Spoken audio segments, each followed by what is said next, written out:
یہ جو کچھ آپ نے صحابہ کے بارے میں بیان فرمایا ہے، میں تو اس سے بھی آگے جاتا ہوں. یعنی اس میں کوئی شبہ ہی نہیں کہ خدا نے ان کو خیر امت کہا بحیثیت جماعت. اس میں کوئی شک نہیں کہ ان کے لیے رضی اللہ عنہم و رضوا عنہ کی بشارت ہوئی. کوئی شبہ ہی نہیں کہ وہ اشداء الکفار رحماء بینہم ہے. میں اس سے آگے میں نے عرض کیا تھا کہ جاتا ہوں. میرے نزدیک تو وہ قدسیوں کی وہ جماعت ہے کہ جس کو اللہ تعالیٰ نے فرشتوں کی طرح اپنی دینونت کے ظہور کا آلہ بنایا ہے. یہ کوئی معمولی اعزاز نہیں ہے. پرانے صحیفوں میں ان کا اسی لحاظ سے ذکر آتا ہے. مدینہ کو قدیم صحیفوں میں مقدسوں کی لشکرگاہ کہا گیا ہے. یہ غیر معمولی چیز ہے، اس میں کوئی شک نہیں ہے. لیکن صحابہ کرام جب آپ لفظ بولتے ہیں تو اس سے آپ کی مراد کیا ہے؟ ایک محدثین کی تعریف ہے. محدثین کو حدیث لینی تھی. انہوں نے یہ تعریف کی کہ ہر وہ شخص صحابی ہے جو حالت ایمان میں رسالت مآب صلی اللہ علیہ وسلم کو دیکھتا ہے. یہ اہل علم کی تعریف نہیں ہے. آپ پڑھیے، یعنی حدیث کی جو کتاب جس کے بارے میں کہا جاتا ہے کہ کل عیال علیہ، وہ کفایہ ہے. یعنی اس سے فن حدیث شروع ہوا ہے. اس میں یہ بحث موجود ہے کہ خود صحابہ کرام کے ہاں بھی صحابی کی تعریف کا مطلب کیا تھا. یعنی جن لوگوں نے رسالت مآب صلی اللہ علیہ وسلم کی ملازمت کی. یہ میں عربی مفہوم میں بول رہا ہوں. صحبت اٹھائی، آپ کے پاس رہے، آپ کا ساتھ دیا، آپ کی چیزیں سمجھی. صحابی کا اطلاق ان پہ کیا جاتا ہے.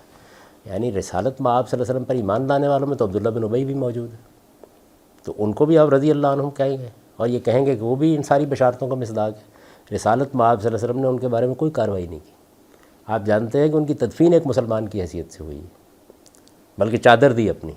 یہ سارے کے سارے چیزیں موجود ہیں. قرآن مجید میں ضعفائے مومنین کا بھی ذکر ہے، اس میں منافقین کا بھی ذکر ہے جو ایمان ہی کے ساتھ دنیا کے لحاظ سے رہے، لیکن قرآن نے ان کو مومن بھی ماننے سے انکار کر دیا.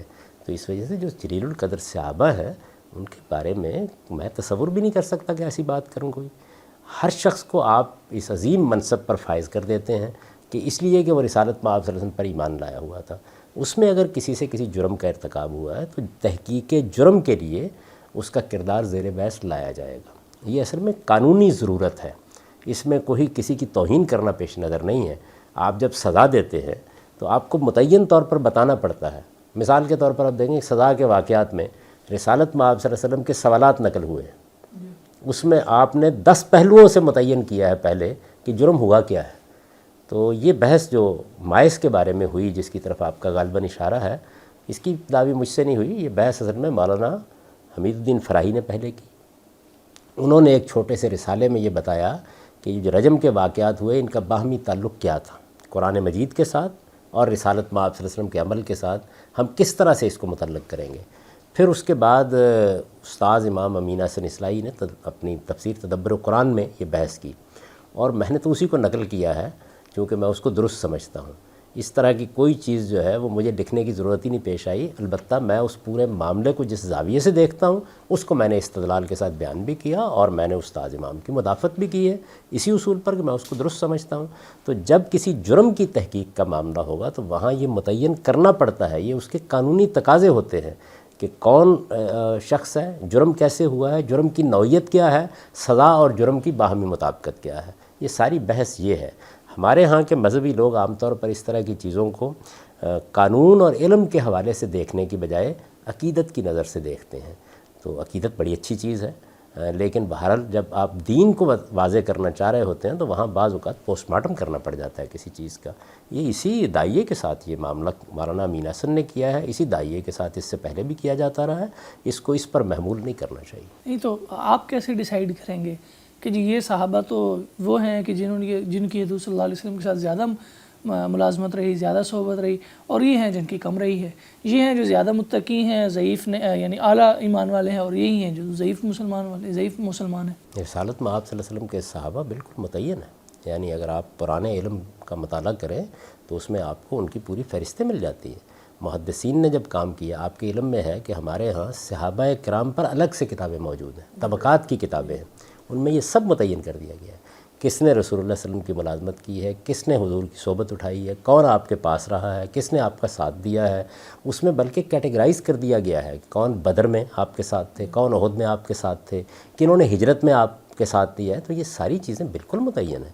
اور اہل علم یہ ہم اس سے پہلے بھی کرتے رہے ہیں. میں نے آپ سے عرض کیا ہے کہ کفایہ میں یہ پوری بحث موجود ہے کہ ہم صحابی کیا محدثین کے طریقے پر قرار دیں گے یا رسالت میں آپ صلی اللہ علیہ وسلم کی صحبت اٹھانے والوں کو.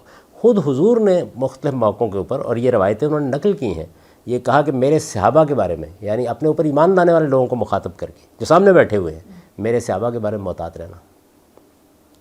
یعنی یہ اصحابی کن نجوم، یہ جو روایت ہے اس میں بھی گویا اپنے ایمان لانے والوں کو کہا ہے کہ یہ جو میرے پاس بیٹھنے والے ہیں، یہ ابو بکر ہے، یہ عمر ہے، یہ عثمان ہے، یہ علی ہے، یہ ستاروں کی طرح ہے.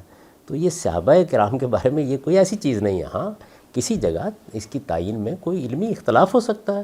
بھائی میں دلائل کے ساتھ بات بیان کر دوں گا، آپ اس کی نفی کر دیں گے.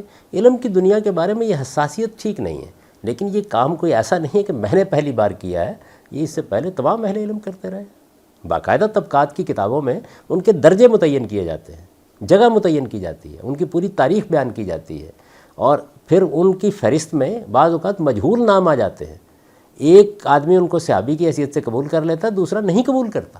یہ ساری بحثیں آپ کے علم کی تاریخ میں موجود ہیں.